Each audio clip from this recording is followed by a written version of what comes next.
Short crew. Um, okay. Good morning. So I took that 3-minute cup very seriously, so bear with me. I wanted to share just a couple of thoughts. I remember interviewing with Shuly. It was during COVID, and I Zoomed from an empty office, on the 8th floor near the faculty lounge, the copy room, and Shuly Zoomed from her office downstairs, and it was a really weird time, and a weird time to kind of try to forge connection. But I was so excited by the questions that Shuly asked me because they buzzed with a vision that I wanted to be part of from a visionary Jewish woman leader who I considered and continue to consider a role model.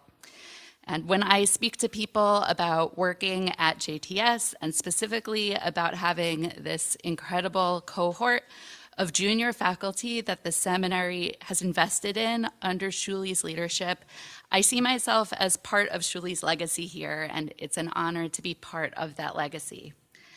I want to share just one brief anecdote, something that happened that has stuck with me and that I have often thought of. Now, immediately after October 7th, like many of us, I was not okay.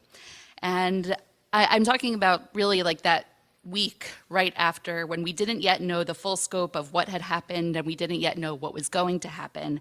And I remember that I walked into the building and I saw Shuly near the elevator, and she was clearly on her way somewhere, but she stopped and she asked how I was, and she gave me her full attention. And I told her about my family in Israel that I was very worried about, and she told me about her family, and we talked for a few minutes, and she gave me a hug, and I just felt like, thank God I'm exactly where I am supposed to be right now. And not everyone gets to work in a place like that.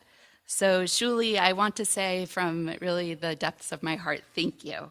I so admire your leadership and what you have built here, the humanity and the quiet strength with which you have done so. I'm proud and grateful to be part of this legacy that you have created, and I don't take that for granted. Thanks.